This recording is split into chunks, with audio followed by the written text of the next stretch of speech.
It's a very important afternoon, and hopefully once you have gotten this information, that we can begin to spread this information far and wide in the community.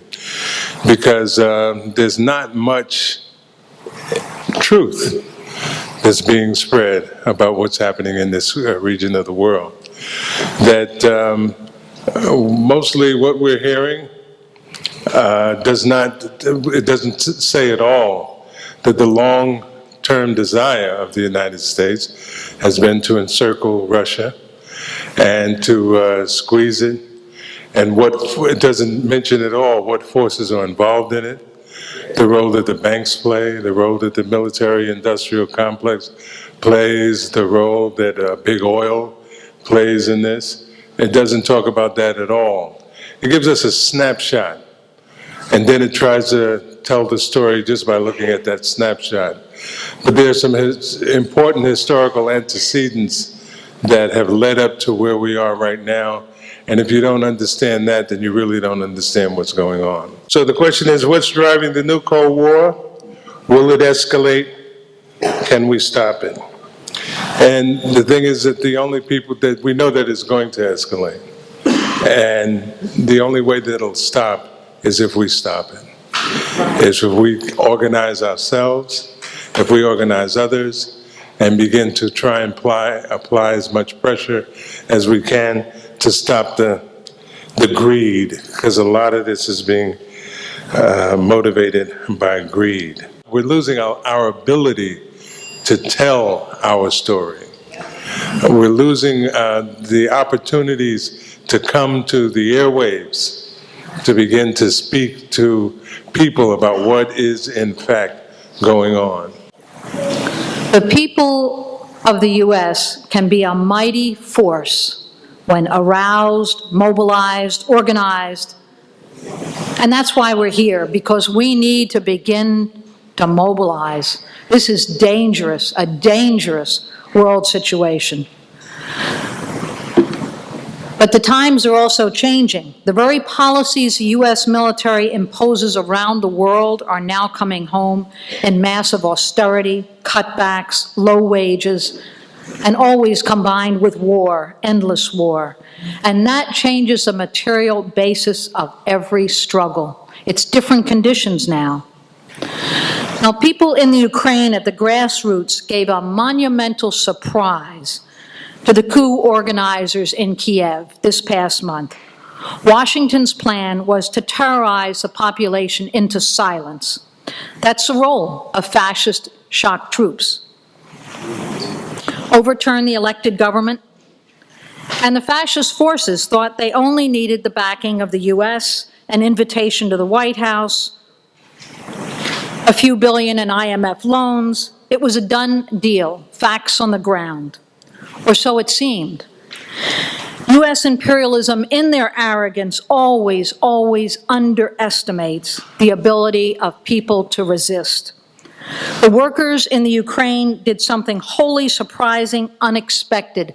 They rose up, they resisted, they're fighting back. That's important. They seized government and administrative buildings. They established their own military force. They set up roadblocks. They literally stopped the military and the tanks sent against them. The Ukrainian military disappeared. It melted away. They refused to fight their own sisters and brothers. And now U.S. imperialism has only the fascists to lean on. So what's happening in eastern Ukraine is really the first armed rebellion of this period. Against the banks, against the IMF, against the neoliberal program. This is the first armed resistance of a mass character. It's an armed, organized Occupy Wall Street, right? NATO's violent, high-risk seizure of Ukraine was part of a continuing plan for the dangerous expansion of NATO. And that's what this is about.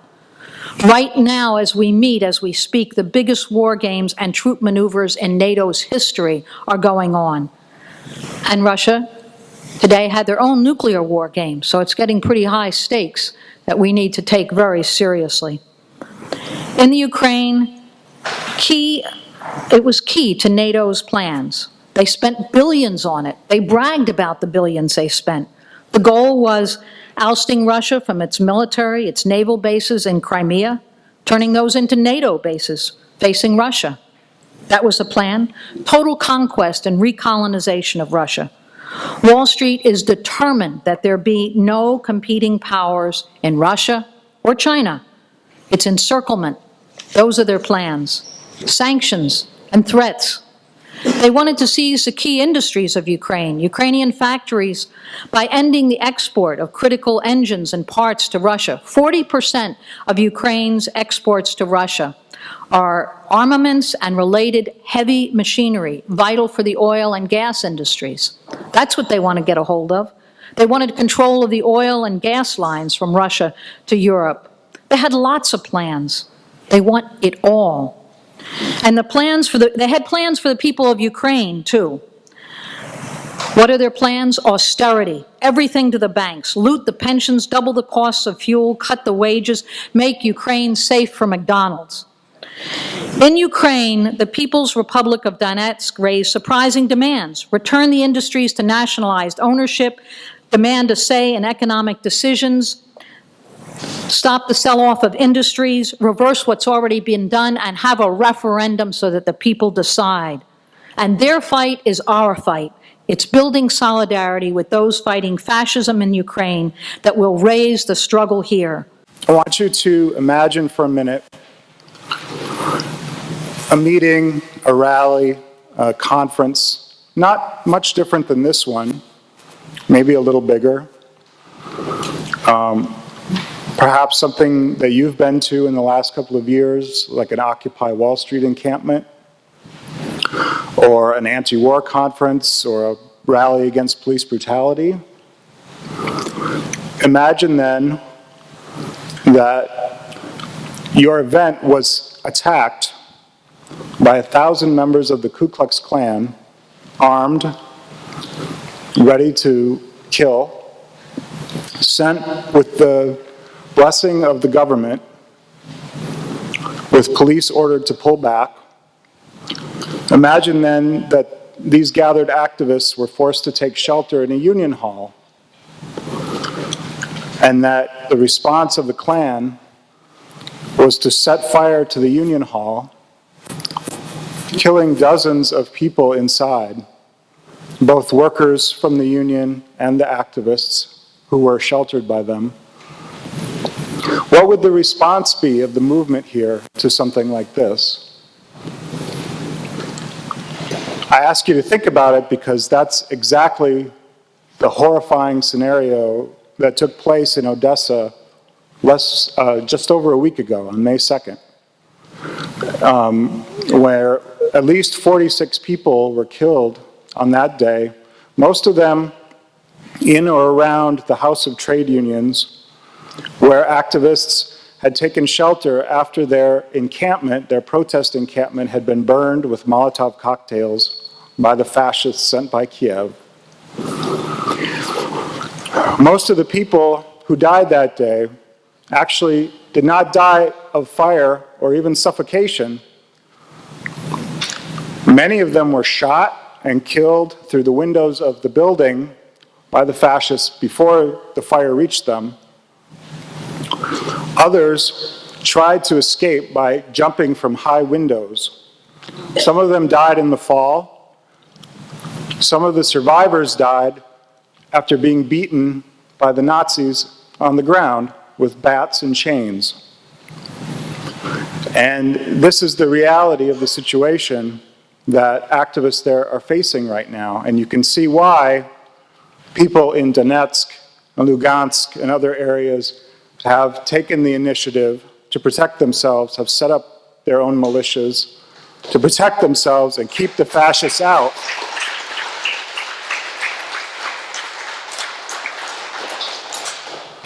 There are those, even on the left in this country, who are trying to stay in the good graces, let's say, of US imperialism, stay on the safe side of public opinion by drawing an equal sign between NATO and Russia over Ukraine, or even saying that, well, Russia is so reactionary, and these forces really just want to be part of Russia, the anti-fascist forces.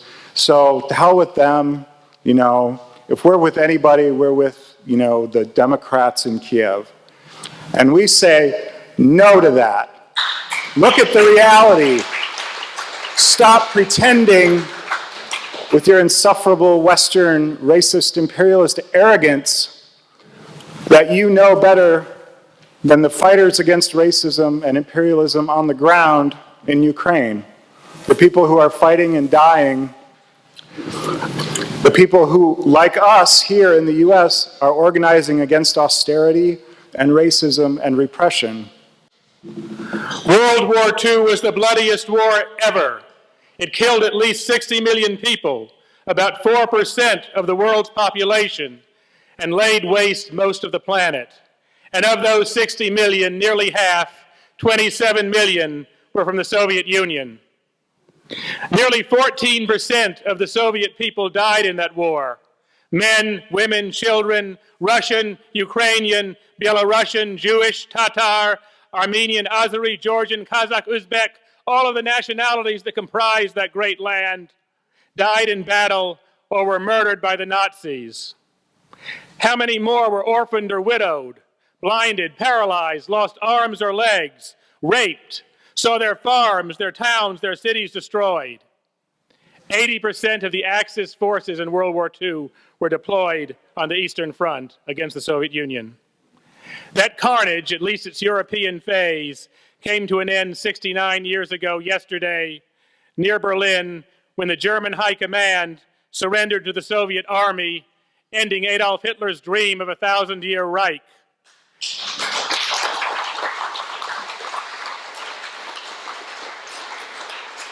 It was a great day for humanity.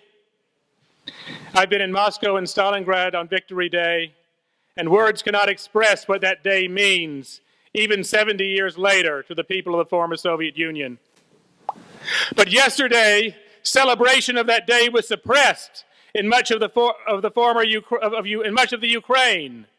90-year-old veterans were assaulted and had this ribbon, the ribbon of valor, ripped from their clothing. In Mariupol, 20 people were shot down in the streets for marking the day of victory. And the perpetrators of this crime, like those who carried out the pogrom, the mass lynching in Odessa that Greg described earlier, who burned people alive and beat them to death in the streets with bats, are the open political descendants of those in Ukraine who fought on the side of Hitler 70 years ago. And they are being backed, funded, and apologized for, as they have been since the end of World War II, by the government of the United States, and again by Germany. Because time is short, just Google Gehlen Organization, G-E-H-L-E-N. They are being encouraged by NATO maneuvers in the Black Sea and the Baltics. In the Ukrainian province of Kherson, the nationalist governor, the pro-US, pro-NATO, pro-International Monetary Fund governor, his name is Orachenko, told veterans that Adolf Hitler was the liberator of Ukraine. Here's one I meant to bring a copy of the current issue of Foreign Affairs. And of course, it said on the cover, Ukraine and the New World Order. And there were all kinds of Russia-bashing articles in there, but you knew that. But the biggest headline on the cover, bigger than Ukraine and the New World Order, was Big Fracking Deal. And most of the issue was devoted to the tremendous super profits that U.S. oil companies hope to get off the hydraulic fracturing of shale and natural gas, which has made the United States the biggest energy producer in the world today, bigger than Russia or Saudi Arabia. But here's the rub. What made that investment possible was the high prices of oil of the last decade that were made possible by the destruction of Iraq's oil industry, by the Pentagon, by the sanctions on Iran, by the suppression of oil production in the Middle East and North Africa, the bombing of Libya too, by the U.S. military. And in 2008, those prices, which went from $20 before the Iraq war to over $100 after the war, began to fall. To realize a return on their investment in fracking and Canadian tar sands and the Keystone XL pipeline, they need high prices and increased market share, and for them that means breaking the pipelines that bring Russian oil and natural gas to Europe. And also to restore the subordinate position that West Europe had with the United States during the Cold War. Would corporate America and its agents in Washington risk war for $26 trillion, which will be worthless if the price of oil falls below $60 a barrel? Why not? They're already poisoning the very earth they live on, the very air they too breathe, the water they too drink for those profits. So the question is not, from their point of view, they have no choice. The question for us is not, can they be stopped? They must be stopped. The politicians are all for it. We, the people, are the ones who have to stop them. And I don't mean at the ballot box, because the Democratic Party and the Republican Party are both in their pockets. I mean in the streets. So for a start, please join us on Memorial Day in Times Square. Dr. King said, like a boil that can never be cured so long as it's covered up, but must be opened with all this pus-flowing ugliness to the natural medicines of air and light, so too injustice and lies must be disclosed with all the friction its disclosure creates to the light of human conscience and the air of national opinion before it can be cured. And that's our job here, because the New York Times has fallen flat in its face one more time. It's just as bad as it was before Iraq. We ought to go occupy the New York Times after this. That's what we ought to do. Take a look at who's rising up right now in the south and east in Ukraine. This is the most industrialized section of the Ukraine. The Donbass region is home to over 100,000 miners, tens of thousands of steel workers, factory workers, union workers. And you look what the Kiev government's proposing, the details of what's happening. Most of you all have probably heard, just recently, I think within the last 2 weeks, the new government has agreed to an IMF loan agreement. And this is basically austerity loans. Just a few things. This money that they're going to get, $17.5 billion, what cost does it come at for Ukrainian workers? No debt relief. They're going to have no debt forgiveness, first off. They're going to float the exchange rate. What's that going to do? That's going to sink the purchasing power of average, everyday Ukrainians. Inflation's going to go up. The value that people have, their money, is actually going to go down. And it's going to let U.S. banks favorably buy up Ukrainian assets. They're going to remove gas subsidies. That's going to double the cost for gas. 50% increase to heat your home, everyday services that people spend, 10% cuts to pensions of government employees, with more on the way. They're going to freeze the minimum wage, and they're going to index social benefits. As some of you all may remember, a proposed plan with Social Security here, which would see social benefits cut over time. They're going to abolish import tariffs, which is going to help large agribusiness in western Ukraine, but it's not really going to help any of the Ukrainian people. And who are the big winners in all this? It's going to be Wall Street. It's going to be the currency speculators. It's going to be those that are privatizing state assets. The IMF has already hinted that they're going to privatize the National Gas Corporation of Ukraine, Naftagaz. So we have to look. You see the working class is flocking to the autonomy protests in the south and east of Ukraine. They're fighting back against the fascist 1% junta in Kiev. Miners have been going on strike. And of course we saw what happened on May 2nd. On the anniversary date that Hitler destroyed unions in Germany, 1933, that same day, May 2nd, the fascists burned down a trade union building, killing over 40 activists, many left-wing activists included, several children and workers of that union hall. Something is going to happen that has never happened before. I'm talking about May 15th, a global strike of fast food workers. I see that some of you have been following this. It's truly amazing. These are amongst the lowest paid workers on the planet. They've had several strikes here. This is the first time it's going global. The big demand here is for $15 an hour and the right to unionize. And that demand is echoed all over the world. 33 countries, every continent, Asia, Africa, Latin America, the Middle East, Europe is going to be striking. More than half a dozen unions are involved in this. Most of these workers, especially here and in Asia and Latin America, but even in Europe, are black and brown, African, Asian, Middle Eastern, Arab, poor white workers, predominantly young. Most of them are women. It's a tremendous event for the working class on a global scale. What does this have to do with the Ukraine? A number of speakers at this podium earlier alluded to the fact that one of U.S. imperialism's designs on the Ukraine was to make it safe for McDonald's, meaning to make it safe for multinational corporations based in the U.S. to go someplace and super exploit low-paid workers. And fast food workers are, the epitome of that in many instances. I did a little research last night. Up until 2 months ago, McDonald's had 50 restaurants in the Ukraine. Now they have about half of that. No, it gets better. The restaurants that have closed have been in Crimea and in the areas in the south and the east where the people are rebelling against U.S. imperialism. Interesting, intriguing. Most of the remaining McDonald's restaurants are, guess where? In Kiev. That's where. When the Vietnam War started, everybody supported it. It was called by the media at the time the only consensus war in U.S. history. Polls showed that only 8% opposed it.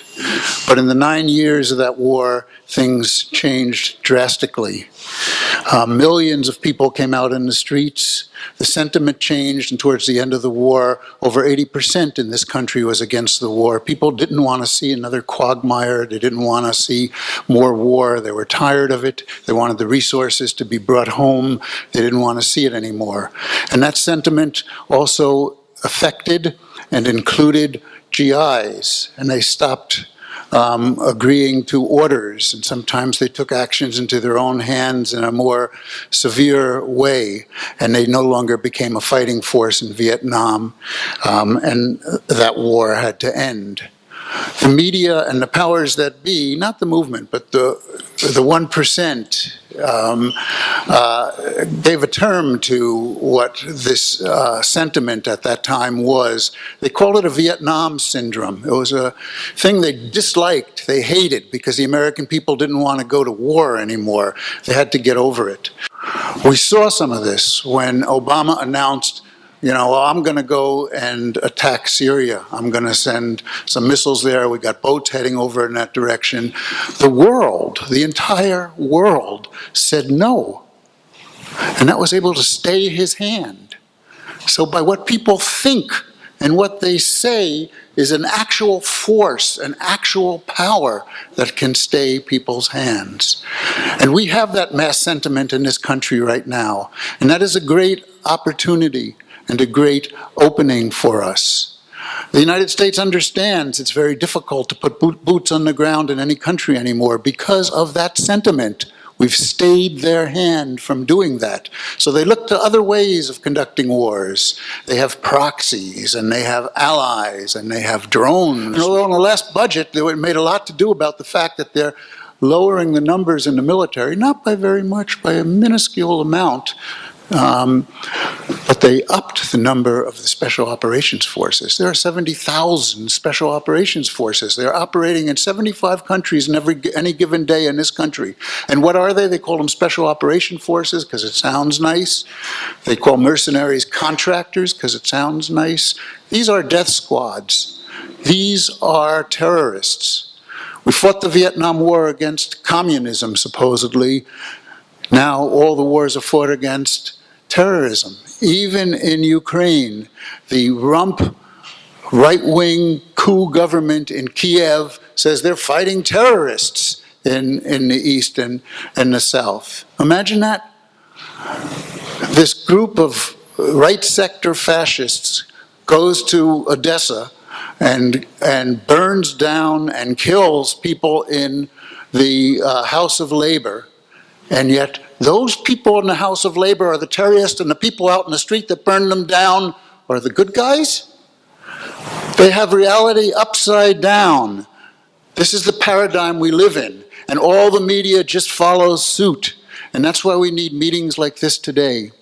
February 12, Venezuela has been in a under a very sophisticated, complex coup, never seen before in this part of the air. I don't think that any other country in South America has faced so sophisticated coup, where the mainstream media, where social media is playing a key important role. And it's so sophisticated that even people that we think that are very well informed are confused. Even people that we think that are very acknowledgeable are completely confused about what's happening in Venezuela. And it's not about democracy. We know in this room that it's not about democracy, it's not about freedom, it's not about liberty. It's just about oil. It's just about money.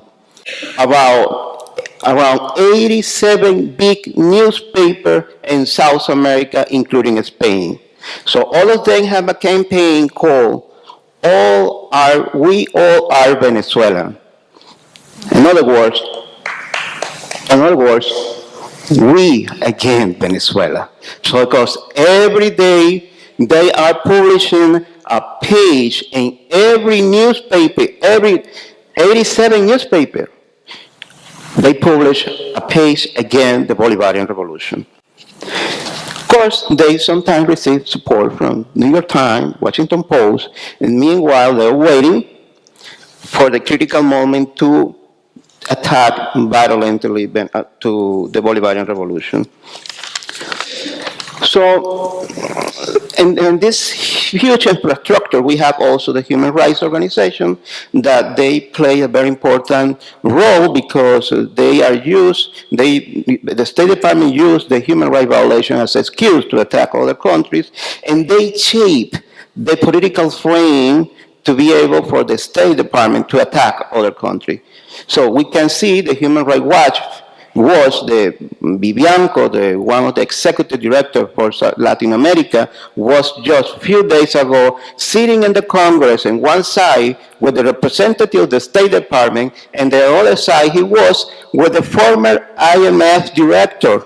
So the IMF and the spokesperson from the State Department worry about human rights in Venezuela with this executive director from Human Rights Watch. And I will say what today Nicolás Maduro said. Nicolás Maduro said, against fascism, socialism. Against fascism, more socialism. Thank you.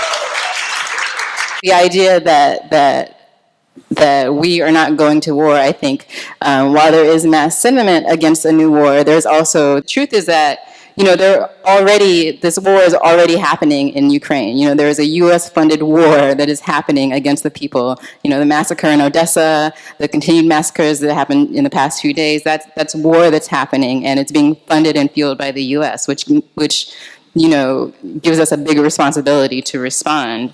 That's an effigy of Obama being burned, and that was back in April 28th in Manila near the U.S. Embassy when Obama visited the country. U.S. military bases are never for defense. They're never for defense.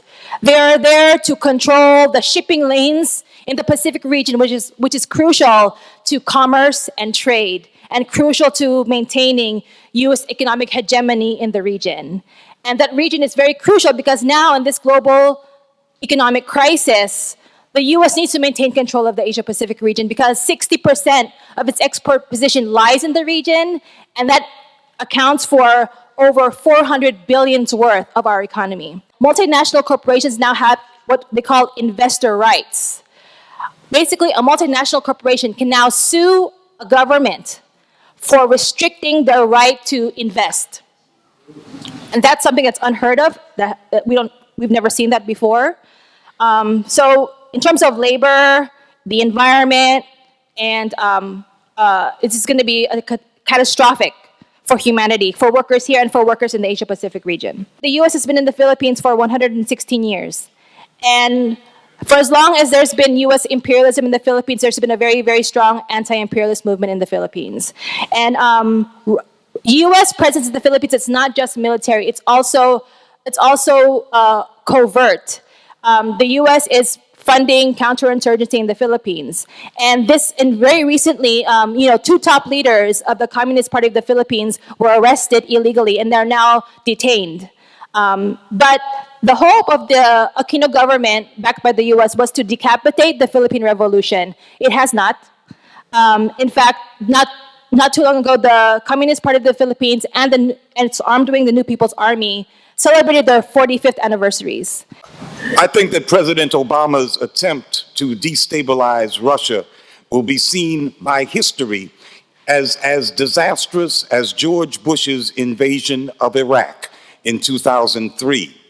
Like the Iraq War, the de facto declaration of war by other means against Russia will accelerate the very dynamic that it intends to halt, the steady weakening of US imperialism's grip on the world.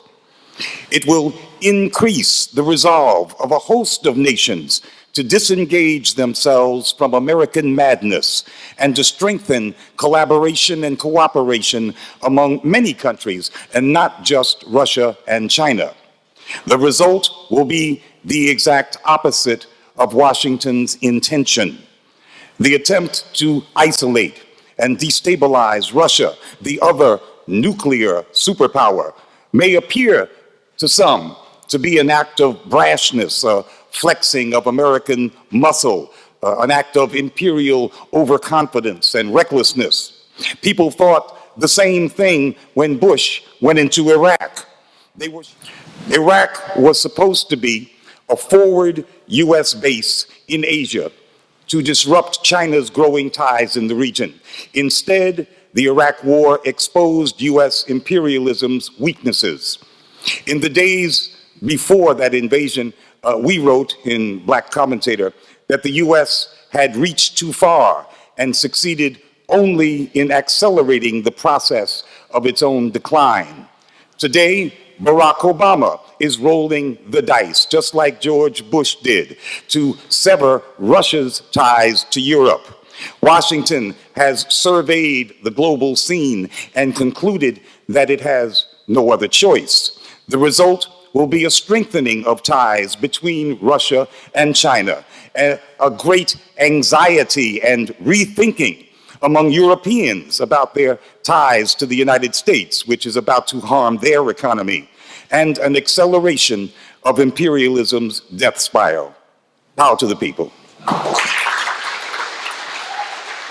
What's going on in Syria? The terrorists in Syria kidnap the kids and sell their organs in Turkey. Kill the kids and make them a slavery for sex, and all bad things you think in your imagination. The other thing, they kidnap the woman and they rape them more than 100 times a day with those animals, really more than animals, terrorists, Al-Qaeda and Al-Nusra and all that terrorists in Syria. They kill them, they destroyed the school, they destroyed the hospital, they destroyed the medicine company, they destroyed everything alive, everything peace, everything love. They bring hate, they bring blood, they bring the most painful to everyone in Syria, to every human being in Syria. They kill us and cut us pieces and sell our organs. Turkey involved United States involved, Saudi Arabia involved, Qatar involved. For what? Just for oil? We don't want the money. Leave us alone. We need in our movement to bring the whole, in my view, the concept of what imperialism is to the people, to everybody. We cannot fight these fights individually. Once about Ukraine, once about Syria, once about Libya, and all that. People have to see the core cause of all of these. And I would even link not just these things that have happened, but things that have not happened and are going to be happening. Certain things that are just happening before our eyes, but we are not paying attention to, like economic sanctions that are going on against Cuba, against Venezuela, against Syria, against Iran. We don't have to wait until things get to an emergency level before we respond. We need a preemptive peace movement, not a reactive one. And in order to be a preemptive force, we have to understand what is happening. And the people, we have to mobilize them around the core issues. I think it's not just a question of war and peace, it's not a question of workers' rights, it's not a question of women's rights, it's not just the environment, it's all together. And I bring NSA surveillances on top of it too, because that's for population control, nothing else. It's not against terrorism, against American people. They want to maintain control for all of these emergencies that one by one are going to arise. They want to silence the people, be in charge and control. What some call the new Cold War is really nothing but a continuation of the old Cold War. Might be looked at as a new chapter in the same book. It's the desire for control, the desire for exploitation. It comes at a time when it seems particularly important to U.S. aggression strategists to not only contain Russia, but to give it a black eye in the process of doing so. So it'd be harder for Russia to appeal to its neighbors or work with its neighbors, isolation. But it's shameful. The United States has no military interests and no business having military presence or providing arms for others who have a presence in Ukraine to cause Ukrainians to kill Ukrainians and involve Russia and NATO. It's protest now is of the utmost importance because we need to stop this conflict before it develops into something the whole world will regret for a long time, another major war. And to stop minor aggression comparatively at this time it's not minor for the folks who live there, but in terms of the global picture, it's critically important, particularly because it's on the border of Russia. Suppose it was Canada or Mexico. What would we do? Watch out for nuclear bombs and stand up for peace.